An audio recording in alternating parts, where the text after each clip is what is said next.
109, Kuftet. He's a few lines. We are the few lines from the bottom of Kufchet Amud Bet.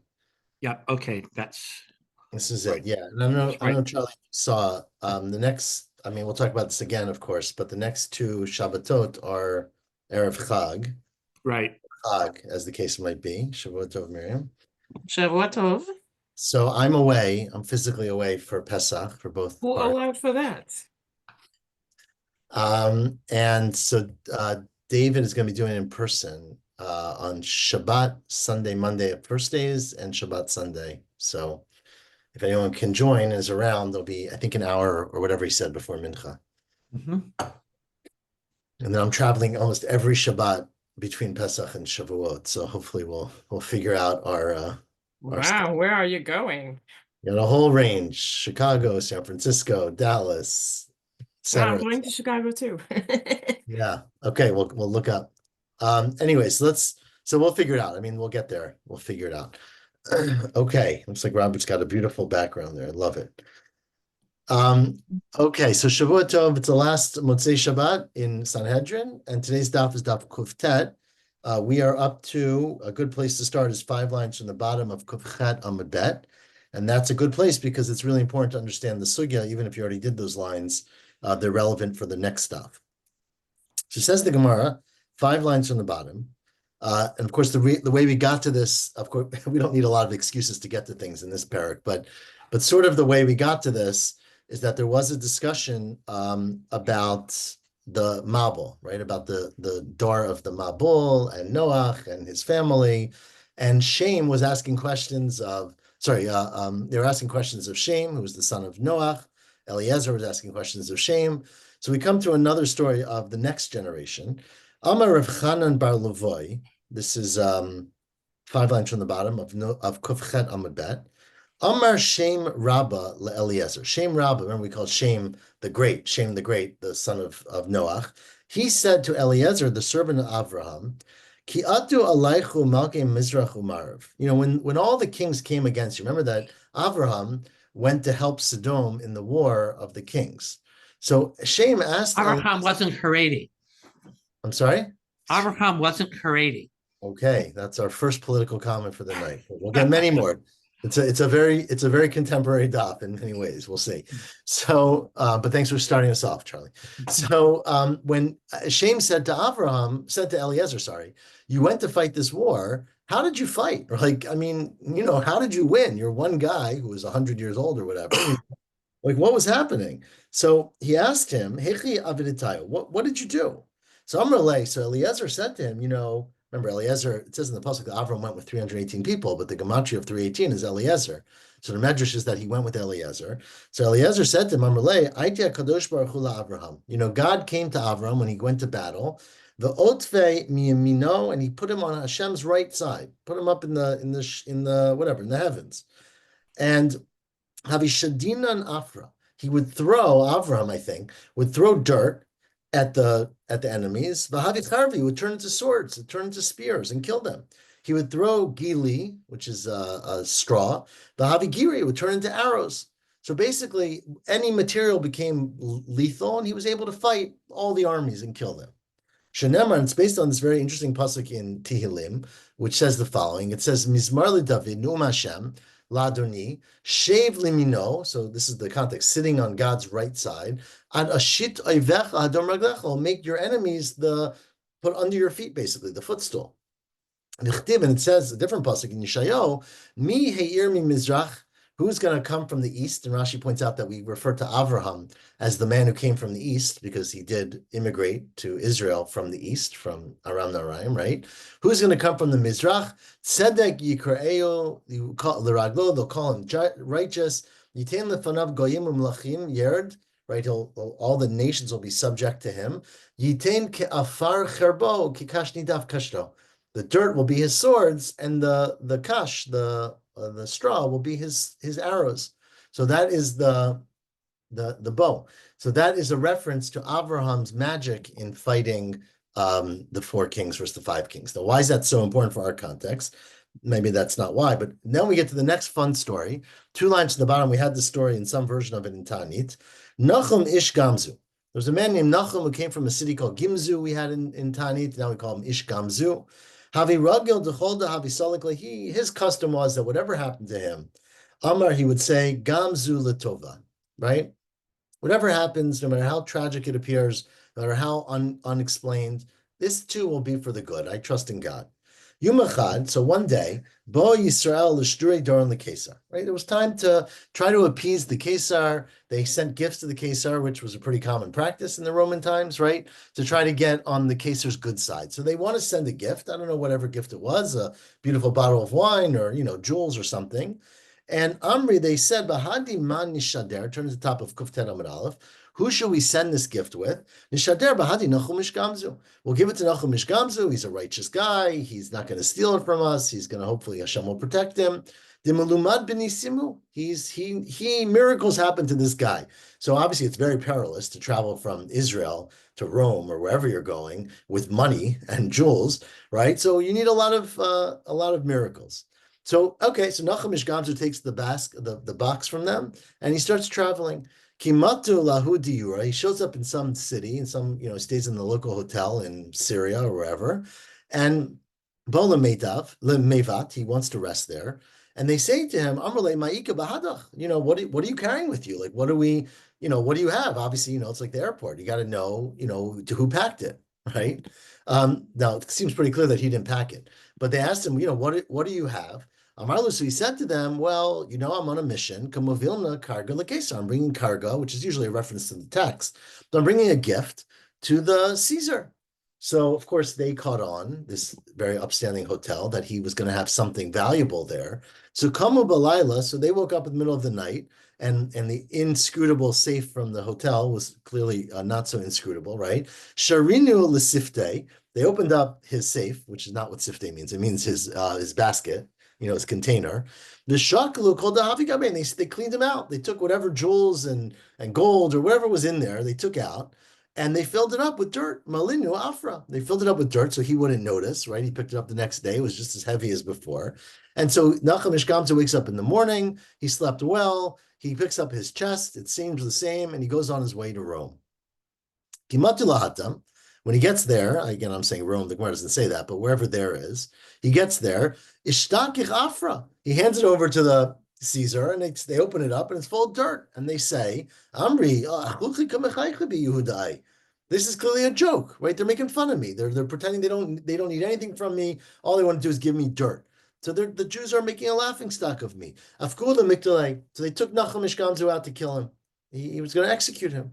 Amran, he said, Gamzu Latova. He said his famous line, I don't know why this happened, but there must be a reason. Gamzu Latova. Before they were able to kill him, Ata Elio came to save the day.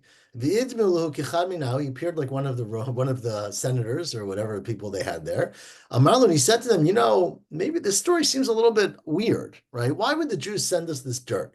Dilma, and of course he knew the Gemara that we just quoted, maybe, Hi Afra, Mi Afra da Avram Avinu Havi.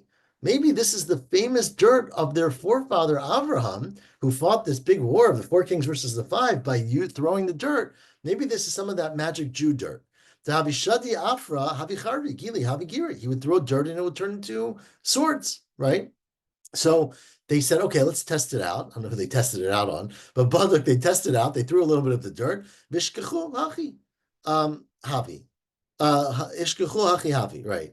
No, ishkechu hachi. They found that, in fact, this is what it was, that the dirt turned into swords or knives or whatever. So havi mechuza d'lavi kayachidle. There was a neighborhood, there was a island state, let's say Sparta, whatever, that they couldn't ever win, right? They couldn't fight. They were never able to conquer them, the Romans.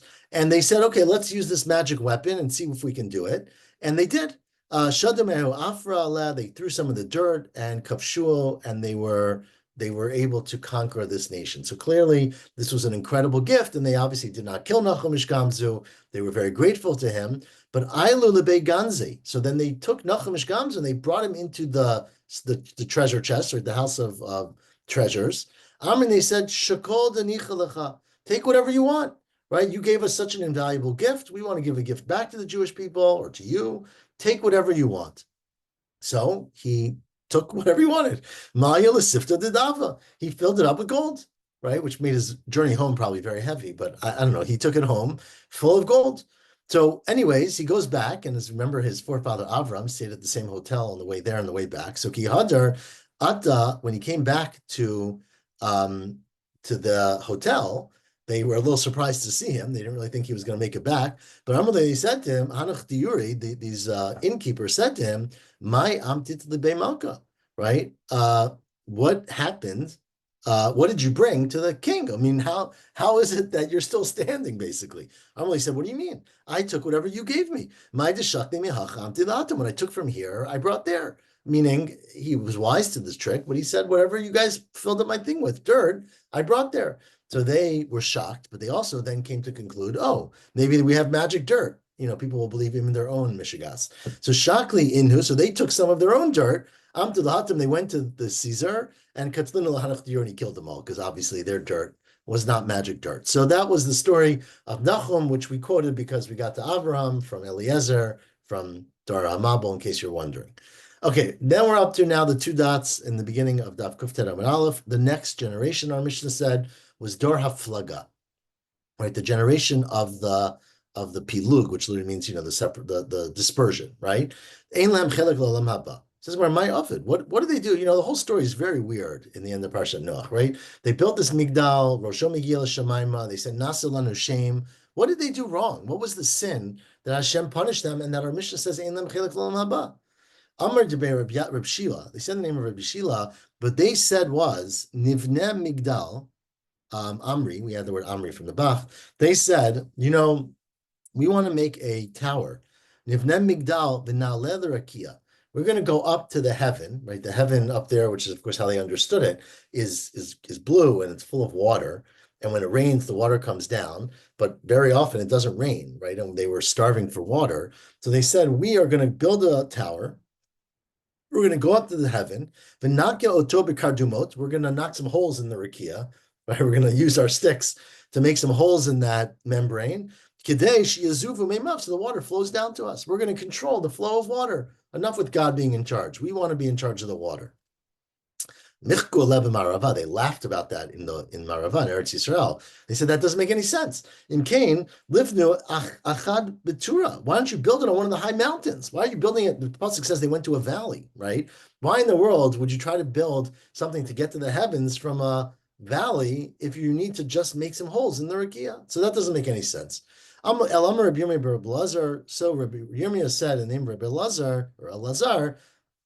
Sorry, Rabbi Yirmiyah, the son of Elazar, said, there were 3 groups in the Dor HaFlaga. Nachliku l'shlosha kitot. There were 3 groups of people involved in this tower. Achat omer na'alev v'neshev sham. One group said, we want to go up there and live there. It's going to be a self-sustained city. That's Saudi Arabian city, right? And we're going to go up there. We're going to live there. We're going to make it into our place. We'll never have to worry about whatever the elements. We're going to stay there. We're never going to be dependent on God and on the world. Achat omeret, one group said, we want to worship idols. This is going to be our great temple. This is going to be our big, world-known place. Achat omeret, one said, no, we'll go up there and we'll make a war with God. So they each had a different motivation. Now, Hashem punished them each differently. So Zusho, Merit Na'alev Neshev Sham, the ones who wanted to go there and stay there, then Neshev Sham, Hafitzam Hashem. Hashem spread them out, and that was the punishment, that you can't stay in one spot. You have to be thrown out and basically, scattered to the wind, as the pasuk says. Zusho, Merit Na'alev Nasem Milchama. The ones who said we're going to go up there and we're going to fight with God. Naaseh, this is a very strange Gemara, the top line, the first wide line of Kuftet. Naaseh kufim, v'ruchot, v'shedim, v'lilin. They turned into kufim, which literally means monkeys, but it's not clear if that's really what it means from context. And ruchot, which means spirits, which spirits, Rashi says, means, things that don't have a body, or they just are floating around, like ghosts. And shedim are spirits that have a body and function like humans, but they're not humans. They're like zombies, basically. I don't really know what zombies are like, but they look and sound and eat and act like humans. And lilin are, I don't know how people are familiar with all the occult, but lilin are very popular. But they are, Rashi says, these shedim that have wings. Lilin are winged creatures. Either way, they were punished. They wanted to attack Hashem, and they basically became, these other occult, otherworldly messengers and subjects. And Zusha Merit Naalev and Avodah Kochavim, the ones who said they want to worship Avodah Zarah, then Kisham Balal Hashem Safat Kol Haaretz. Hashem changed all their languages, and Rashi sort of points out, I think it's Rashi here, that in order to worship Avodah Zarah, you don't do it on your own, right? It's not a solitary thing. You have to have a community with you. And so Hashem, by confusing all their languages, destroyed their sense of community and their ability to have, joint worship of Avodah Zarah together. Anyways, so that was the different punishment. Tanya, now in fact, there's another bright, the second wide line. Rabbi Natan Omer, Kulam l'shem avodah kochavim nitkavim. Then in fact, they all wanted to worship Avodah Zarah. Because K'tiv Achad says, Naseh lanu shem, we'll make a name for ourselves. B'K'tiv Atam, and it says in Shemot, right? Shem Elohim Achirim will taskiru in the Seret Adirot. The name of other gods you should not mention. And so the word shem is referring to Avodah Zarah. Ma'al halan avodah kochavim, afkan avodah kochavim. Amar Rabbi Yochanan said that in fact the Migdal that they built, Hashem destroyed it, but the way it was destroyed was Shlish Nisraf, the top third was burned down, Shlish Nivla, a third of it was absorbed into the ground, so maybe you could find it if you dig in Bavel, and Shlish Kayam, and a third of it remained, so that if you maybe go down look for archaeology, you'll find some of that tower. Amar Rav said something very interesting, that Avir Migdal Mishacheach, that the air of a tower makes people forget what they're doing, right? So the people, Rashi says, it's not so clear what Rashi means, but Rashi basically says, if you stand up at the top of a tower and you look around, you get a little height, what's it called, fear of heights, and you forget everything you know because you're terrified of what's going on. So it's not a really good place to keep things in mind. Amar Rav Yosef, now Rav Yosef said, Bavel, the reason it's called, not so Bavel, the place, and Borsif, which is another place that was right near Bavel, Siman Ra Torah. There are places where it's hard to learn Torah, to remember Torah, because there are places near the tower and there's like a curse, or there's a place there that you're easy for them to forget language and knowledge, and it's hard to learn Torah in those places. Of course, there's the Talmud Bavli, but anyways, that's what he said. Rav, might have said that before he came down. Anyways, I was wondering. This is Rav Yosef lived in Bavel. Rav Yosef lived in Bavel. You're correct. Sorry, I thought it was Rav. You're right. Yeah, but either way, my Borsif, I'm Ravasi Bor Shafi, Bor Sof Svat. It's an empty bar. So it's not Rashi. It's in one place here sort of makes it sound like the reason you forget things in these places because there are fumes there, and so going into an empty bar might be a place where you forget. But either way, it's a siman that it might be a curse in this case, that in Migdal Bavel they were cursed to forget and to be confused. But basically, it is a bad siman for Torah. Okay, from now we're on the fifth Y line. The next two dots, the next people if it's a very deep bore, it might have carbon dioxide poisoning. Right. No, I agree. That was sort of my shot, but it's not exactly. Rashi makes it sound.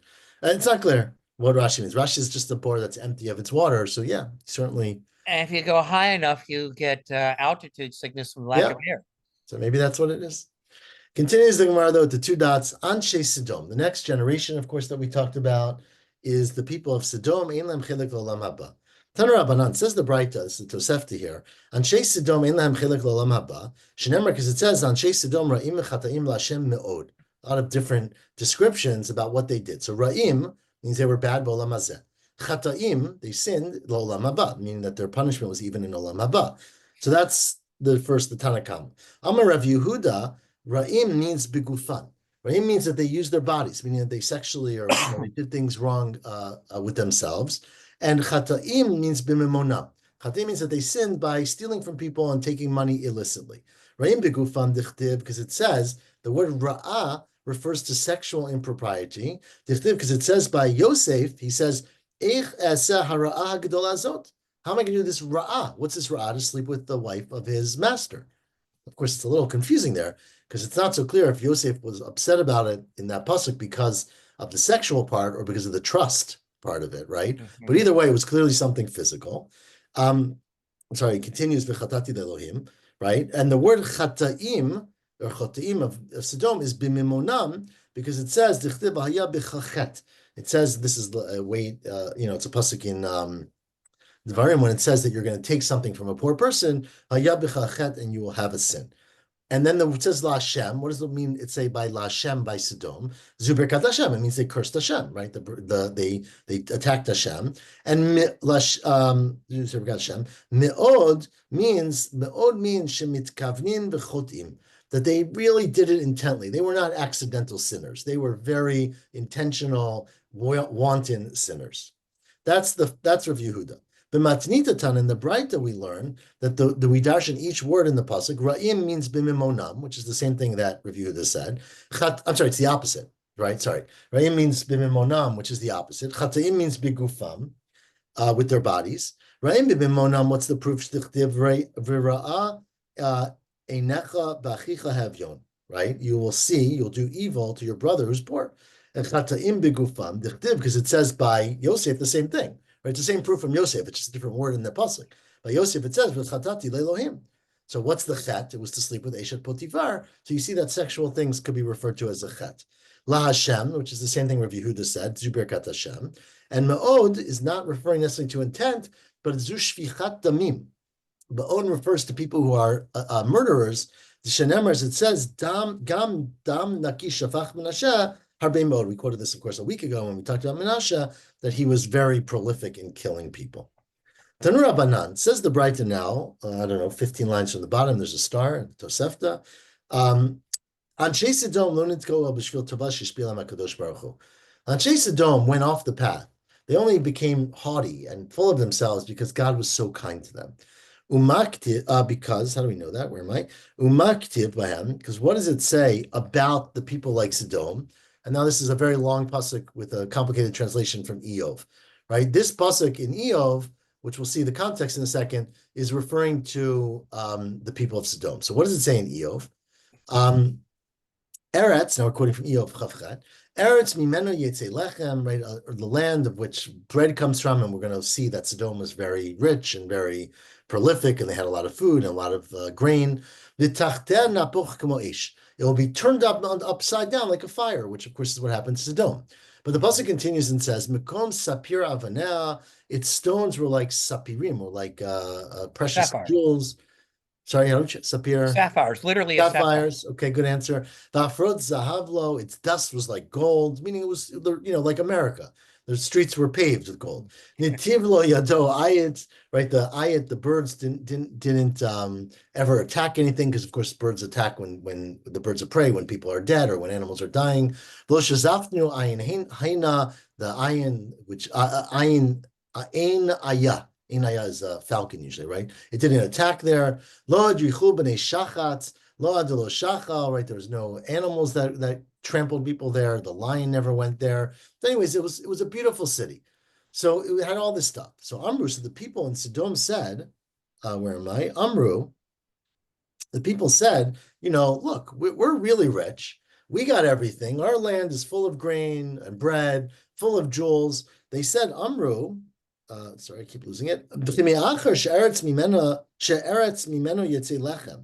Since our land is so prosperous, and bread comes from our land, we've got dirt, we got gold is like dirt here.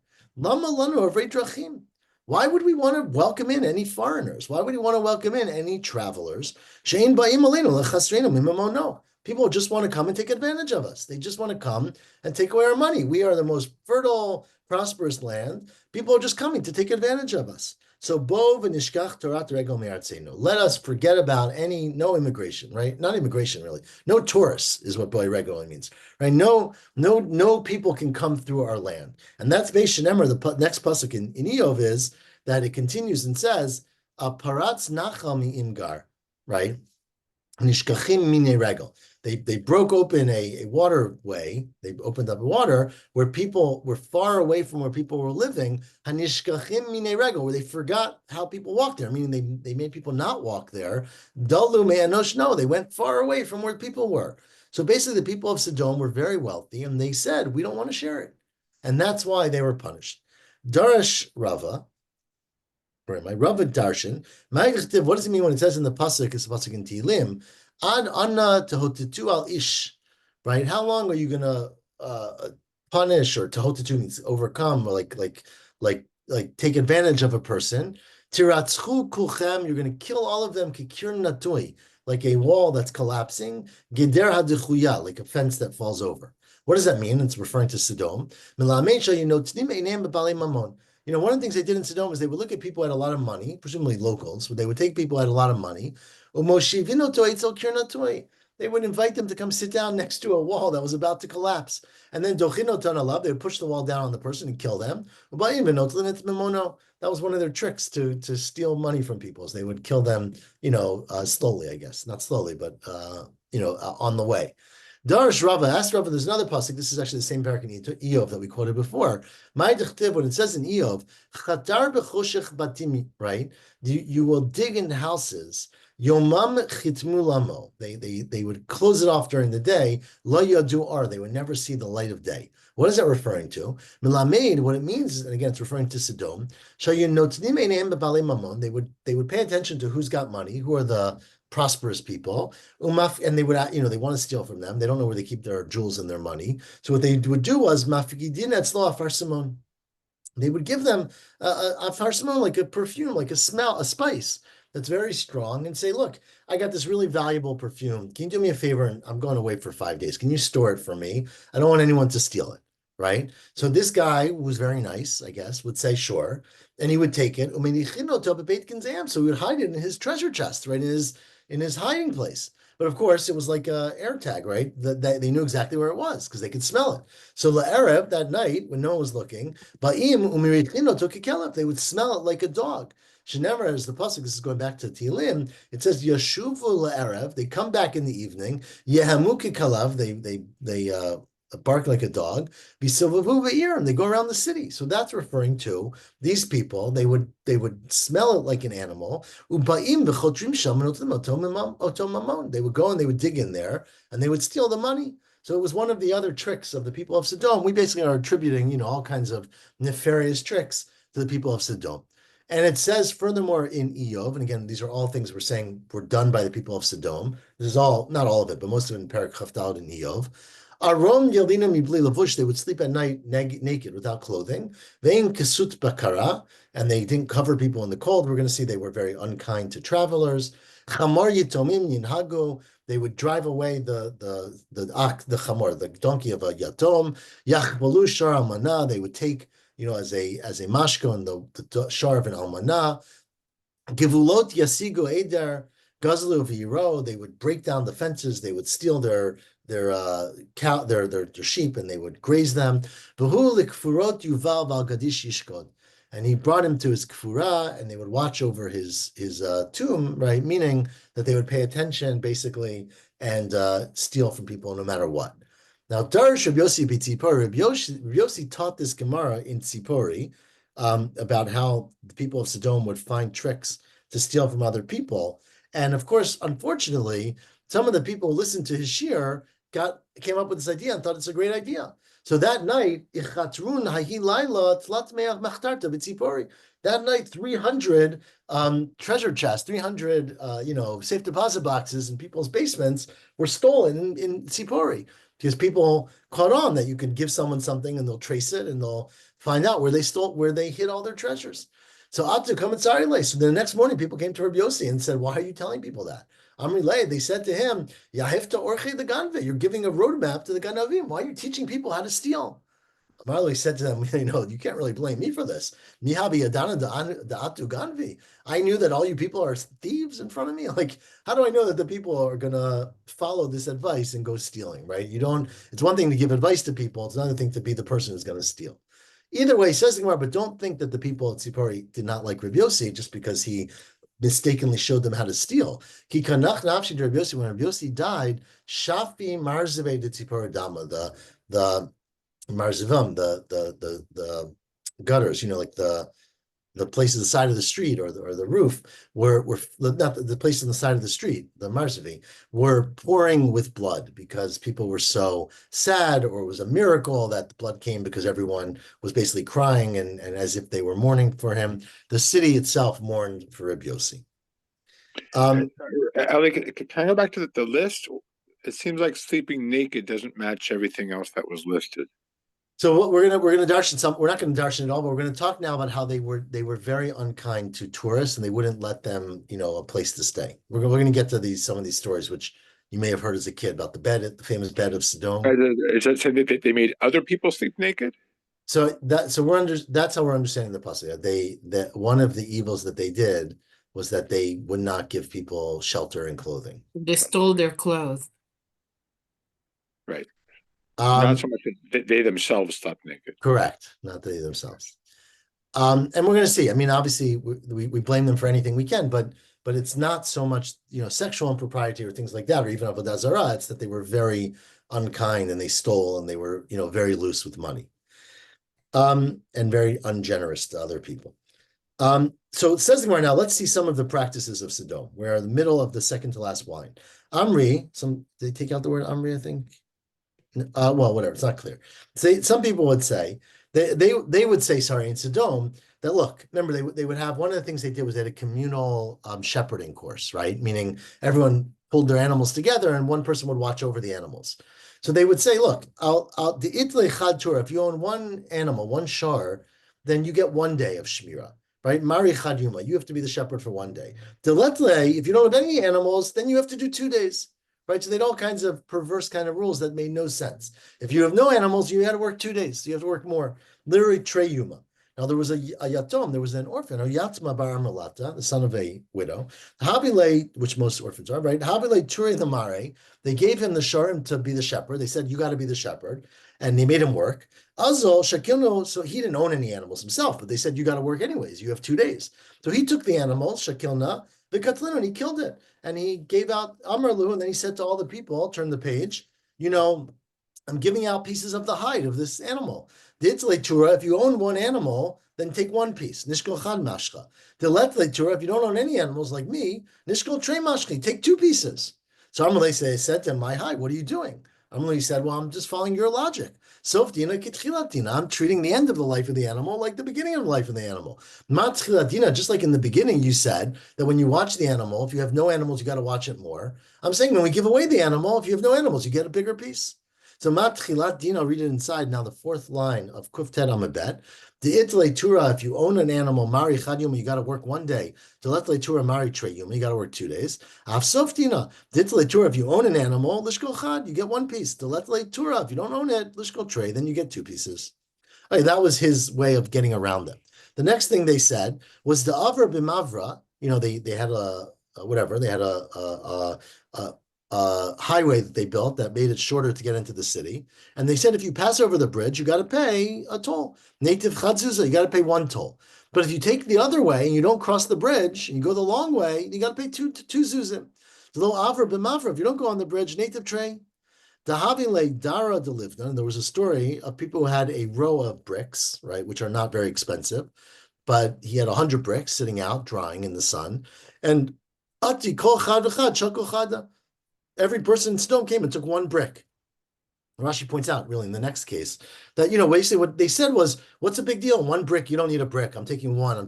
But if 100 people come and take 1 brick, you got none left, right? So they were very easy to take other people's things in like ways that were a little bit tricky. The next case was, right, Amarle, they said to him, right, I'm just taking 1. Okay, Dahavi, Shadi Tumi or Shichmi. The same thing happened when people put out their Shichmi and their Tumi. Rashi says these are, I think he says some kind of bitzalim. Yeah, shumin. Like so, they're what's shum? Garlic or bitzalim or onions. You put them out to dry, and again, each individual one is very low value. But up to kol chad v'chad v'shakol chada, everyone came and took 1, and they would say, "Oh yeah, I'm just taking 1." Right, I'm just taking 1. It's no big deal, but of course, it is a big deal if everybody takes 1. Now, Arba Daniab Bistom, they had 4 judges in Sodom, and they were all corrupt as can be, and they had names that they called them. One was called Shakrai, meaning he's a liar. One was called Shakrorai, which means he's a big liar. Zayfi, one was called a Zayif, is the one who falsifies things. And another one was called Matzlidina, that he would corrupt the din. So they all, each one, corrupted the din in their own way. Now, if a person hit a woman of his friend and caused her to have a miscarriage, right? So a woman is pregnant, a man hits her, and she loses her baby. So what's the punishment in Sodom? So Amalei, they would say to the victim, the man, the husband of the victim, Yavani le, give your wife to this guy who hit her so he can sleep with her, so he can get her pregnant and replace your baby, right? That was their way of solving it, which clearly is quite perverse. And the same, the opposite of the opposite of the Torah, exactly. yeah. Possibly this was their next one. If let's say a person, either cut off or wounded the ear of a donkey of someone, they would say this, so I injured someone's car, made a hole in the car, right? Amrle, they would say to the victim, oh, havani le, give your donkey to the attacker until it heals, which could be never, or even if it does heal, it's like, he'll give you back a full donkey once this is recovered. And the next case was the parale lechavi, a person who punched his friend, or not his friend, another man. Amrle, they would say to the victim, right? Have le agra the shakalach dama. You got to pay the guy who attacked you because he did you a favor, right? Remember, bloodletting was a thing in those days. This guy punched you until you bled. He's doing you a favor. You got to pay the doctor's bills, basically. Not the doctor's bills, but that was what doctor was.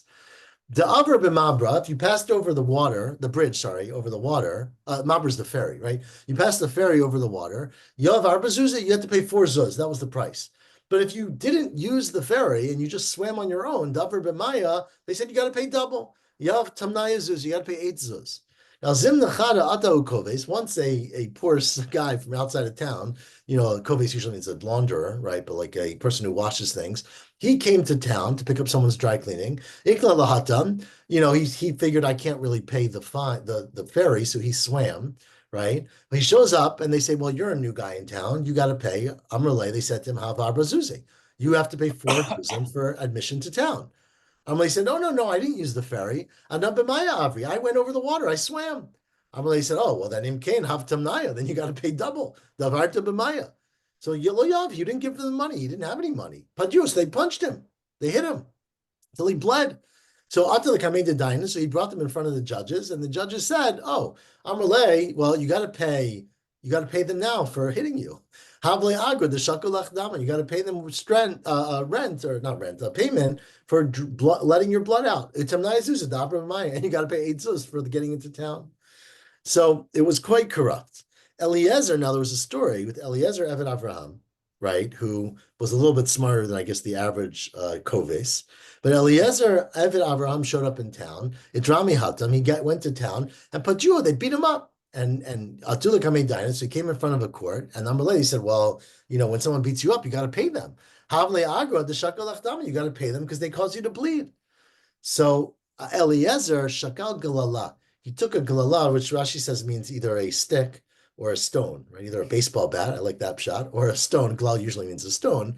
And Paja Il the Dain, he punched the Dain in the face, or he bashed the Dain over the head. Amr the Dain said, my high, what are you doing? He said, oh, Amr like, don't worry about paying me. Whatever you're going to pay me, pay the other guy. The reward that you're going to pay me for punching you, for hitting you, give it to the other guy who hit me. And my money's going to stay in my pocket. Meaning I'm not participating in this. Okay, so he outsmarted them a little bit. Havi Lahu, we're at the last narrow line. Havilu Puryata, they had this famous bed in Sodom. The Havi Mango Le Urchim. They would put all the guests. You would come, if you came to Sodom, you would sleep on this bed. Now, Ki Ma'arich, if the person was too tall for the bed, right? So his feet stuck out from the bottom, their custom was they would cut off his feet.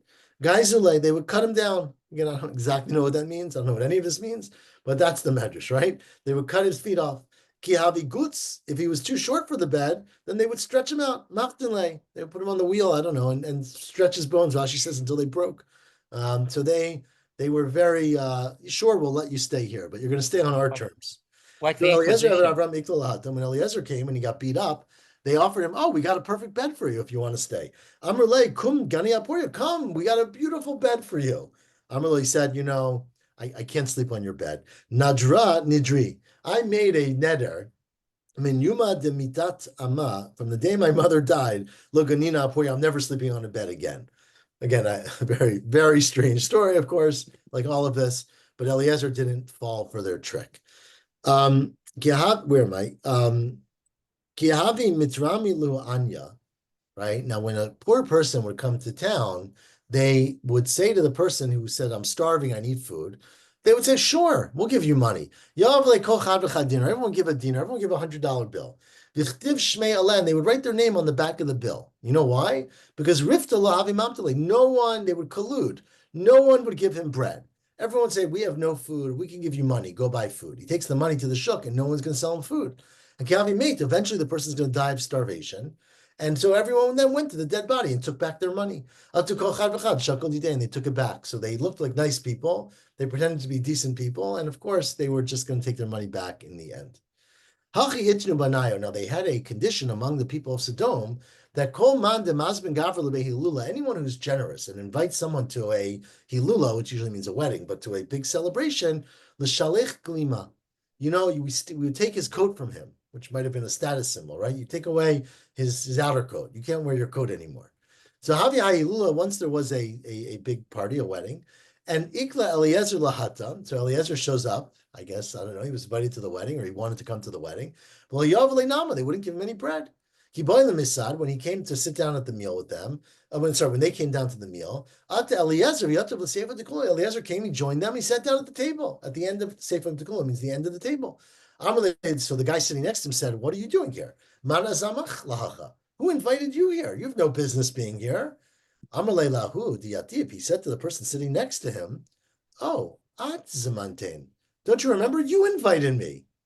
So now, of course, everyone's hearing this. The person got very nervous. Amri said, oh boy, Dilma Shami B, maybe people will hear about me.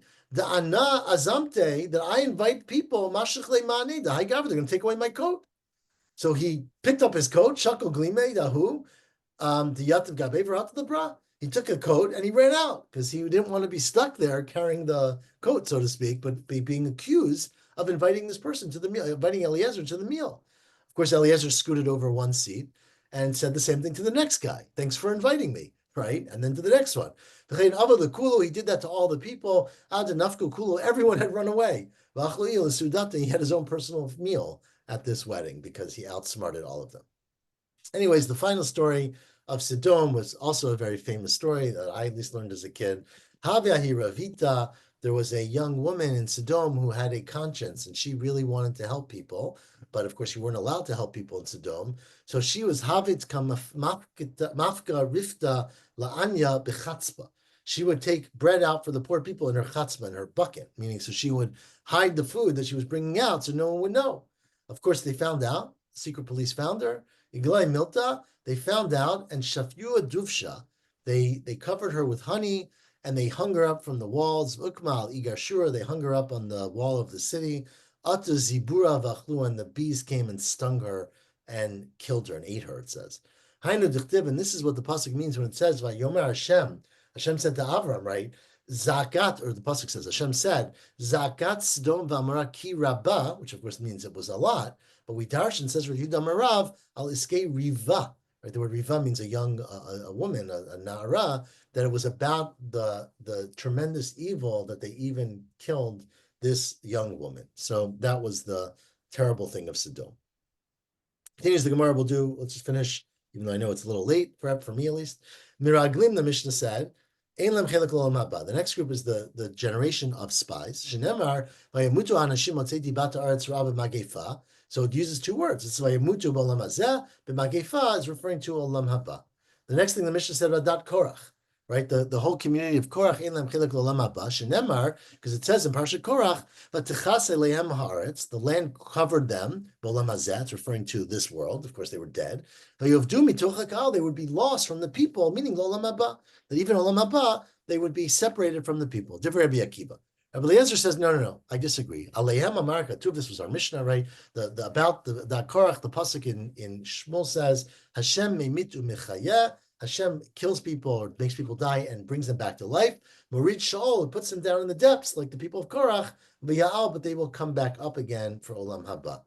Tanur Rabbanan, now says the Braita, Edat Korach enam chelek Olam Haba. The Braita says that, in fact, Korach does not have a chelek in Olam Haba. That's our Mishnah. But the Braita adds a new opinion. Rabbi Yehuda ben Betera Omer, Harei hein kaveda mitbakeshet. They are like a lost thing that is refound, meaning they were lost to Hashem, but Hashem comes back and gets them. Shneimar, as it says in the pasuk in Tehillim, Ta'iti kaseh oved, I was wandering like a lost whatever it says, a sheep. Bikesh avdecha ki mitzvotecha lo shachachti. I found my servant because he didn't forget my mitzvot, and the finding of the servant is referring to the people of Korach. Well, the pasuk continues. I think actually, let's read a few more lines. It's okay, read a few more lines. I don't want to fall too far behind. Okay, it says, now we're going to dash at the beginning of Korach, right? It says, Vayikach Korach ben Yitzhar ben Gat ben Levi, V'datan v'Aviran, etc. On ben Pelet ben Ruvain. It says the Gemara, Vayikach Korach, what did Korach take? He took a bad deal, meaning he started up with the wrong person, with Hashem and with Moshe. Korach, why was he called Korach? Because through Korach's actions, thousands of people ended up dying, right? Shednaseh Korcha b'Yisrael. He made a bald spot in the nation. Ben Yitzhar is called the son of Yitzhar. Ben Shertiach Lavet Kol Olam Kitzorayim. It's a son of the person. Not that Yitzhar did this, but that everyone was angry with him, like the heat of the afternoon. Ben Kehat, Ben Shikia Shinei Molidav. He's the son. He knocked out the teeth of those who gave birth to him because everyone said bad things about his ancestors. Ben Levi, Ben Shenaseh Leviya began. He became a Levi. He was escorted directly to hell, right? But it says, well, by that logic, why does it stop at Levi? Why don't you keep going to Yaakov? Lechshav Nami ben Yaakov. Why don't we say he was the son of Yaakov, and we could darshan Ben Sha'akav Atzmo Legenom. He was the son of who made himself a Ikav, right, which is the negative term of Yaakov, to Gehinom. He went sideways to Gehinom. Amar Shobar of Yitzchak, you're right. We could have said that. But Yaakov bikesh rachmin malatzmo. Yaakov asked Hashem, please don't say my name. Shenamar besodam al tavo nafshi, right, in their sodam, in their council, don't let my soul come. And we darshan besodam al tavo nafshi la meraglim. Hashem said, don't mention me with the meraglim, right? And b'kalam al tachat kvodi zad Korach, don't mention me when it comes to Korach. Datan, we'll read one more. Datan, we're going to do one more line. Datan shavar al datel. He was called Datan because he went against the desire and the religion of Hashem. Aviram is kashibar atzmo mi'asot tshuva. He took himself away from ever doing tshuva. But the last person, the fourth guy, On ben Pelet, he was called On because he didn't end up dying. Sheyashav baninut, he mourned them, but he didn't end up getting killed with them. And he was called Pelet, shenaseh lo plaot, because miracles happened to him that he was saved. Ben Ruvain, because he was a ben shira'ah vehevin. He saw what was happening, and he actually came to understanding not to follow them. And so On ben Pelet b'nei Ruvain was the one who was saved from Yadat Korach. Tomorrow, we will see a lot more about the story of Korach and how he was saved. So we are 4 lines in the bottom, and we will start there tomorrow. Miriam, what's your story tomorrow? I'm okay in the morning. So let's do the morning then. I'll have more energy. 7:45 a.m., not so many hours from now, exactly 10 hours. We will continue from Ruvain. Next Shabbos. What?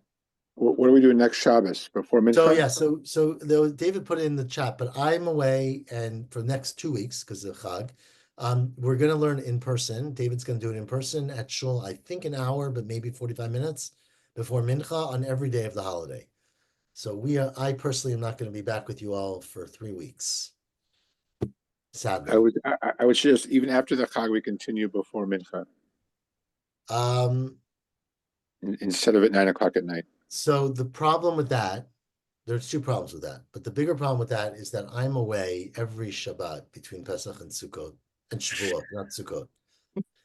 With one exception. I'll be here, so far, my plan is to be here 1 week. So unfortunately, it's going to be very hard for me to do it if I'm not in town. Though I've been here for the last 10 weeks. Can you use a transporter beam on Shabbat? Right. I've been here for a long time, so it's just I have a whole bunch of trips planned, unfortunately. Most of them are on the East Coast, so I can learn by Zoom on Motzaei Shabbat. But I have at least one that's not, so we'll figure that one out when we get there. Okay. Yeah, I'm out of town one of those Shabbats. But I don't object though when I'm around, but we can see what works for others. Yeah, I'm also out of town all those Shabbosim, but I'll just have to find another daf. No. So we're gonna do it on Zoom. That's the plan. Oh no, whatever you're doing on Zoom, I'll be on. But Yeah. on On Pesach, we're not doing it on Zoom. So those. Yeah. You're After out of luck. Pesach, I'll be in Paris for 2 weeks also. So Oh, boy. Okay, well, we will continue the No, wait a conversation. minute. So Paris is only 6 hours ahead, so it'd be about 3 a.m. Right, that sounds exactly around the time that I wake up, so that will be perfect. Okay, Really? so 10 hours, I'll see Wow. you all hopefully tomorrow morning. Shavua tov. Okay, Good Shabbat tov.